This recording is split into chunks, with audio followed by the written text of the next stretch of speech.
The floor manager at Holt Renfrew arrived with the particular stride of someone who had confused authority with certainty, and Rosalie Trent watched from 3 counters away as 2 security staff closed in on an elderly woman who had not yet finished trembling. "We can resolve this quietly," the manager, Sylvia Hartwell, according to the gold pin on her lapel, announced to no one specifically, which meant she was announcing it to everyone. "Or we can involve the police." The elderly woman, small, white-haired, dressed in the modest, careful way of someone who had once known better times, pressed her receipt against the glass counter with both hands. "I paid for it right here, 30 minutes ago." No one looked at the receipt. Several customers had their phones out. The November afternoon light came sideways through Yorkville's tall windows, and it caught the fear on the old woman's face in a way that turned Rosalie's stomach. She had come in on her lunch break looking for earrings she couldn't quite afford and would probably talk herself out of. She was not looking for this. She was, in fact, the sort of person who historically talked herself out of this, who found a reason to stay small, stay quiet, not make things worse.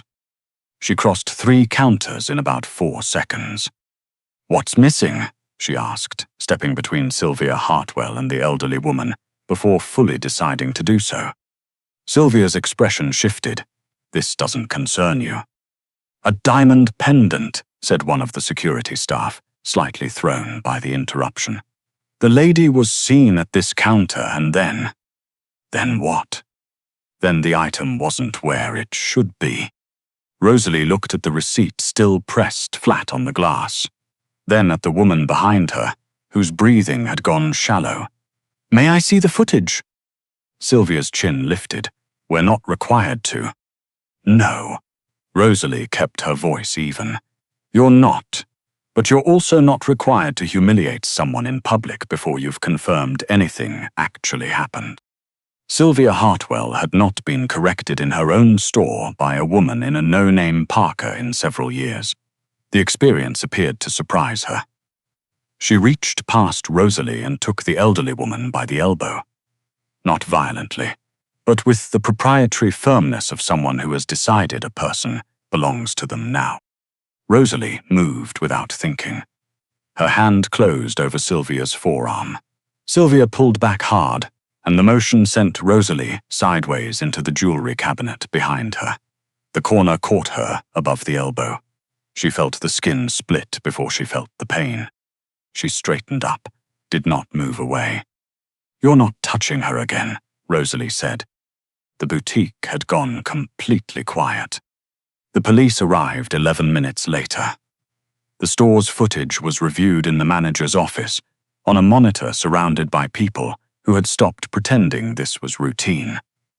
The recording showed the elderly woman examining the pendant, setting it down, and walking away. It showed a younger customer arrive moments later, distracted, coat over one arm, shopping bag swinging, and the pendant disappear into one of those bags without the woman noticing at all. It had never been stolen. It had simply gone somewhere by accident. The constable looked at Sylvia Hartwell for a long moment. "Before you detained this woman and called for police, you didn't confirm the item was actually missing from inventory." Sylvia said something about protocol. The constable didn't look particularly moved.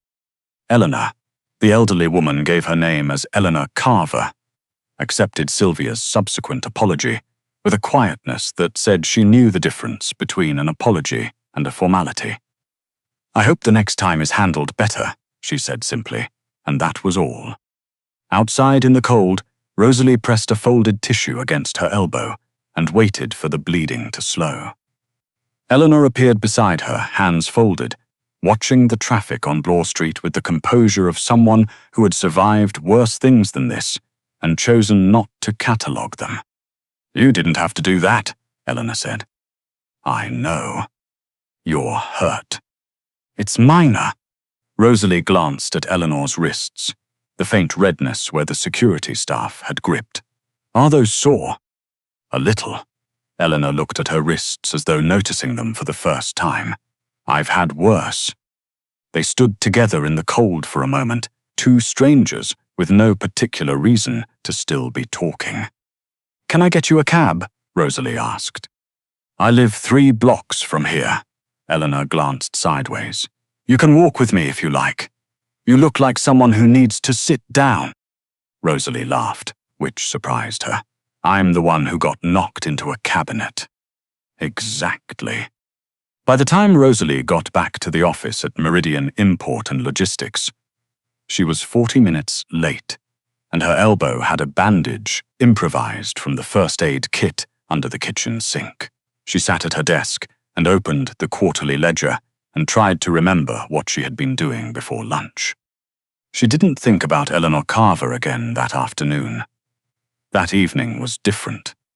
She thought about the look on Eleanor's face when no one would look at the receipt she was holding.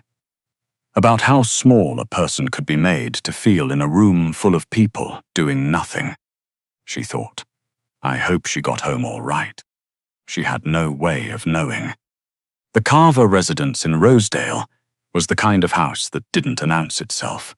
No gates with intercom panels, no visible security cameras from the street. Just a Victorian stone exterior kept in careful repair, and inside, the quiet order of a household that ran on precision. Julian Carver came home at 9:30, loosened his tie in the front hallway, and found his mother in the sitting room, wearing a blouse with long sleeves, despite the warmth of the house. She was 68 years old, and had raised him to notice details. He noticed. "What happened?" he said. "Not a question." "I went shopping without the car." She met his eyes without flinching, which was its own kind of answer. He sat across from her. She told him the story. The pendant, the manager, the security staff, the police. He listened without expression, which the household staff had learned was the more dangerous version of Julian Carver and not the reassuring one. When she reached the part about the woman who had stepped between her and Sylvia Hartwell, his focus sharpened in a way that was almost imperceptible. "She was hurt," Julian said. "Nothing serious. But she didn't move." Eleanor looked at her hands. "She told them they weren't touching me again, and then she just stayed there." Julian was quiet. His head of security, Emmett Burke, stood near the doorway with the particular stillness of a man who had learned that silence was its own form of attention. "Get the footage," Julian said. It took 40 minutes. The store's system was not difficult to access for people who knew what they were doing, and Julian Carver's people always knew what they were doing. He watched the recording 3 times. He watched Rosalie Trent step between Eleanor and Sylvia Hartwell. He watched her go sideways into the cabinet. He watched her straighten up, bleeding, and not move an inch. "Her name," he said. "Rosalie Trent," said Emmett. "We're still building the full profile." "Find everything," he paused. "Tell the team, no pressure, nothing that frightens her. If she doesn't want contact, we leave her alone." Emmett glanced briefly at the junior operative beside him. That was not a standard instruction. "Understood," Emmett said. The profile took 2 days. Rosalie Trent, 29. Bookkeeper at Meridian Import and Logistics, a company whose secondary business interests Julian Carver was peripherally familiar with, though he suspected Rosalie Trent was not. She lived in the annex, took the TTC to work, volunteered at a food bank on Saturday mornings, and had made no attempt whatsoever to leverage the Carver connection in any direction. Every indicator suggested she didn't know there was a Carver connection to leverage. Julian read the report twice. "Put it down. Daily updates for the next week," he said. Emmett said nothing about this being unusual. Across the city, Rosalie Trent was discovering that Eleanor Carver knew her office address because it had been printed on the staff ID badge clipped to her coat the day they had walked 3 blocks together through Yorkville. Eleanor arrived at Meridian on a Wednesday afternoon with a tin of butter shortbread and a politely immovable determination to stay for tea. She stayed 2 hours. She came back the following Wednesday, and the one after that. Rosalie began to understand that Eleanor was not visiting to return a favor. She was visiting because she wanted to. There was no visible agenda, only genuine warmth, and a gift for making the small Meridian staff kitchen feel, briefly, like somewhere worth lingering. She brought good tea. She asked questions and actually listened to the answers. For Rosalie, who had spent most of her life being memorable to no one in particular, this was quietly disorienting. On the fourth Wednesday, Eleanor said, without preamble, "My son isn't married." Rosalie didn't look up from the shortbread she was putting back in the tin. That's his problem, not mine. He's tall, successful, visits you every week, makes good decisions under pressure. Rosalie looked up. You've mentioned most of it. I haven't mentioned that he's looking for someone real. Rosalie smiled. The small, careful smile she used when she wanted to be kind about something that wasn't going to happen. Mrs. Carver, men who look like what you're describing don't notice women built like me. She said it the way you'd say it's raining. No drama, no bid for sympathy, just the weather. Eleanor looked at her for a moment. You might be surprised. I appreciate your optimism. Rosalie closed the tin. I genuinely do. Julian Carver arrived at Meridian Import and Logistics on a Tuesday morning wearing a coat that cost more than the office's monthly photocopier lease and pretending to need help with a GST filing question. Rosalie came to the front desk, looked him over once, and brought him to the meeting room with the efficiency of someone whose time was limited and who had no intention of wasting it. She answered his first 4 questions with the patience of someone who assumed the client was nervous and needed settling. She answered his 5th question and stopped. You already know the answer to that one, she said. Julian kept his expression neutral. Do I? The question you just asked is something a first-year accounting student would know. She looked at him steadily. Your coat is from Burberry's current season. The watch is either a Patek Philippe or a very good imitation, and based on the way you're sitting, it's not an imitation. She folded her hands on the table. You don't need a bookkeeper, so what do you actually need? Julian Carver had not been asked to account for himself by someone unafraid of him in a very long time. He found, to his mild surprise, that he didn't mind. Someone who doesn't waste time, he said. Then I'll show you out. She opened the meeting room door and gestured politely toward the hall. He went. He came back the following Tuesday with an actual question, and the Tuesday after that. And eventually, on the 4th visit, Rosalie stopped pretending the visits were about accounting. You know Eleanor Carver, she said. She's my mother. Rosalie was quiet for a moment. She talks about you constantly. I know. She says you cook.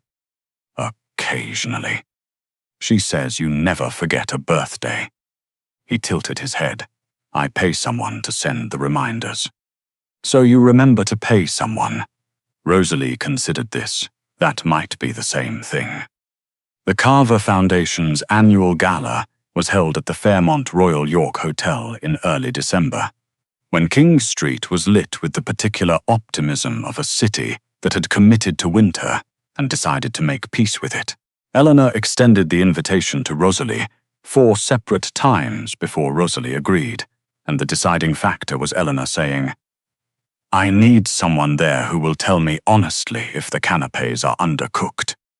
Rosalie rented a deep green velvet dress, spent 30 minutes in front of her mirror, talking herself out of going, and then went anyway because Eleanor had already sent a car. The ballroom was everything she expected. Chandeliers, open bars, the quiet hum of people performing their wealth for each other. Rosalie took a glass of sparkling water and reminded herself she was there for Eleanor, not to fit in, and that those were 2 separate projects. She did not see Julian Carver immediately.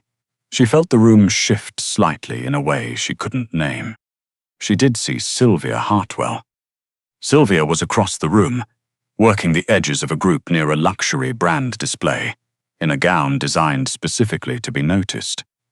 Recognition crossed Sylvia's face the moment she spotted Rosalie, and then something harder moved in behind it. She crossed the ballroom with purpose. Rosalie Trent. Sylvia's voice was warm in the way certain things are cold. I didn't realize this event was open to everyone. The pause before the last word did all the work it was meant to do. Several people nearby went still. I hope you're not planning to stay long. The kitchen entrance is through the service hall, if you're looking for it. Old wounds. Rosalie had heard variations of this in school hallways and office parties, and on the internet at 2 in the morning. She knew the shape of it. I was invited, she said quietly. Were you? Sylvia stepped closer. Her fingers closed around Rosalie's wrist. Not hard, but with the certainty of someone who has decided they have the right. Come on, I'll show you where you belong. The hand on Rosalie's wrist was removed with a firmness that was not loud but was absolutely final. Julian Carver stood beside her. He had crossed the room without hurrying and without announcing himself.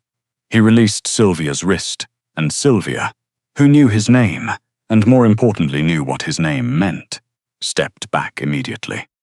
He didn't look at Sylvia for more than a second. He positioned himself beside Rosalie. Not in front of her, but beside her, close enough to be unmistakable, and far enough to leave her her own space, and then he looked at the room.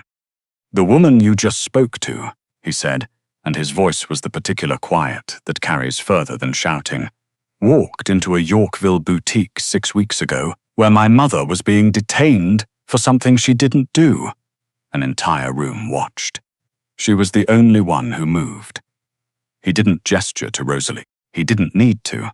She stood between my mother and someone who was about to put hands on her. She was hurt doing it, and she didn't ask for anything afterward. He looked at Sylvia once, evenly. She's here tonight as my mother's guest, with my explicit invitation. Which is more than I can say for you. A pause. I expect your name removed from the guest list before the evening ends. Please see to that yourself. Sylvia Hartwell left without speaking. Julian turned to Rosalie. Are you all right? She was shaking very slightly. Not from fear, but from the physical response to having been braced for something that didn't land. I think so, she said. He offered his arm. She took it. Behind them, the room began to breathe again. He drove her home himself. The city moved past the windows in the particular way December has, bright in patches, quiet in the gaps. Neither of them spoke immediately, which felt less like awkwardness and more like agreement. Does that happen often? Rosalie asked eventually. You taking apart someone's evening in under 2 minutes. Only when they've earned it. He glanced sideways at her. You went quiet. I've had practice. He didn't push. At the entrance to her building on DuPont, she looked at him for a moment. Who are you, actually? She asked. All of it. That, he said, is exactly what I'd like to tell you, properly, if you'd give me the chance. 2 days later, a restaurant in the distillery district, exposed brick and afternoon quiet, and the particular smell of old wood and good coffee. Julian told her about Carver Holdings first, the company, the assets, the public career. Then he set the company aside. He told her about the organization. 4 decades of controlled criminal infrastructure across southern Ontario. His father had built it. Julian had inherited it at 26 and spent 15 years reshaping it. No interfamily violence, no trafficking, no involvement with narcotics, a set of rules enforced with absolute consistency. Because he had decided years ago that the only version of this world he could live in was one he could control. The organization still existed. Its history could not be unmade. He was not asking her to overlook any of it. He told her everything plainly, without dramatizing a word of it. When he finished, Rosalie looked at the table for a long time. Her coffee was going cold. You should have told me earlier, she said. I wanted you to know me first. I do know you. She looked up. That's what makes this complicated. He waited. You have a house in Rosedale, she said. You fly private. Your name appears in financial magazines. I have a 2-bedroom apartment with a radiator that sounds like someone doing construction at 3 in the morning. She said it without bitterness, simply accounting for the distance between them. I don't belong in your world. You belong anywhere you decide to stand, Julian said. That's a kind thing to say. It's not a kind thing, it's accurate. He looked at her steadily. The day I watched that footage, you were the only person in a room full of strangers who moved, not because you knew who my mother was, not because you calculated what it might be worth to you. You looked at someone frightened and you decided that was enough reason. Rosalie's eyes were doing something she was not entirely in favor of. I've spent 20 years reading people for survival, he said. I know the difference between someone performing goodness and someone who simply is good. He reached across the table, palm upward, not demanding anything, simply offering. I also know what you see when you look in the mirror. I suspect it doesn't match what I see. She looked at his hand. What do you see? A woman who is beautiful. He said it the way you'd state a measurement. No flourishes around it, no qualification appended. Not in spite of anything, not as a consolation. Beautiful, full stop, exactly as you are. Exactly as you were standing in that store with your elbows split open and your feet planted and not 1 inch of give in you. He held her gaze. I noticed your character first because your character came first, but I want to be clear that I'm not indifferent to the rest of you. I'm not asking you to accept being loved only for your qualities. I'm asking you to accept being loved, all of it. Rosalie was quiet for a long moment. She thought about every room she had made herself smaller in. Every conversation she had redirected away from herself before anyone had to address her directly. Every time kindness had felt like something she was allowed to give, but not expect back. She put her hand in his. Sylvia Hartwell was formally let go from her position in January, following a complaint filed by 3 attendees at the gala, 2 of whom turned out to be senior executives from the luxury brand. Sylvia had been representing that evening. The complaint cited conduct unbecoming of a brand ambassador. The brand did not contest the termination. The spring came early to Toronto that year, and by April the annex smelled like wet soil and coffee, and the quiet optimism of a city that has survived another winter. Rosalie opened the door to her new office. Small, 2nd floor of a converted Victorian on Spadina, the name on the glass panel still faintly smelling of fresh paint, and set a vase of tulips on the window ledge because she had decided she was allowed to like things that were purely decorative. The referrals had arrived quietly through Eleanor's network, through connections that didn't announce themselves but materialized, with the reliability of people who had been told to take her seriously.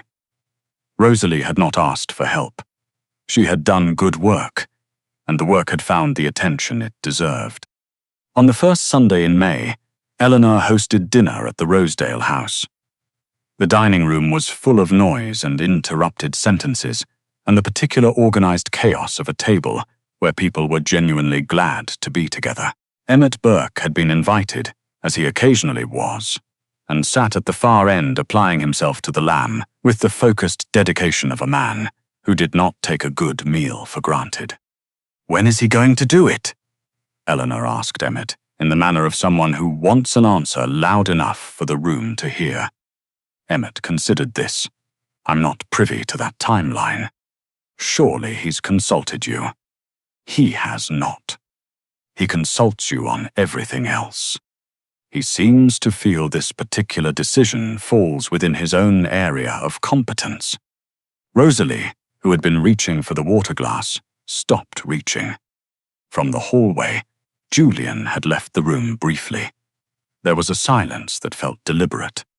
He came back into the dining room, clocked the table, looked at Emmett, with an expression that suggested he had clearly heard everything and said nothing about any of it. He sat back down, picked up his fork, and then, without preamble and without ceremony, he reached into the inside pocket of his jacket and placed a small dark velvet box on the tablecloth in front of Rosalie's dessert plate. The table went completely quiet. Rosalie looked at the box. She looked at Julian. He was watching her with the patience of someone who had made a decision with great certainty and was prepared to wait for however long she needed. "This is your idea of romantic," she said. "I've never claimed to be romantic. In front of your entire family. They were going to find out regardless. This saves time." Rosalie looked at Eleanor, who was pressing her fingers to her mouth and not speaking, which was its own form of loudness. She looked at Emmett, who had set down his fork and was watching with the careful stillness of a man who understood the weight of the moment, and was choosing, for once, not to manage it. She opened the box. She said yes before she'd properly looked at what was inside. Eleanor made a sound that wasn't quite words and didn't need to be. Emmett reached for the wine. Julian, for the first time in longer than most people at that table could remember, smiled. Not the controlled half-smile he used in boardrooms, but the real one, quiet and certain and entirely his own. Rosalie Trent had spent a long time believing that taking up space was something she needed permission for. That love, if it came at all, would arrive with conditions and fine print that reduced her, eventually, to something more manageable. She was beginning to understand that she had simply been waiting to meet someone who didn't want her manageable at all. Outside, spring continued, arriving over Toronto without asking anyone's permission, the way good things tend to when they've already decided.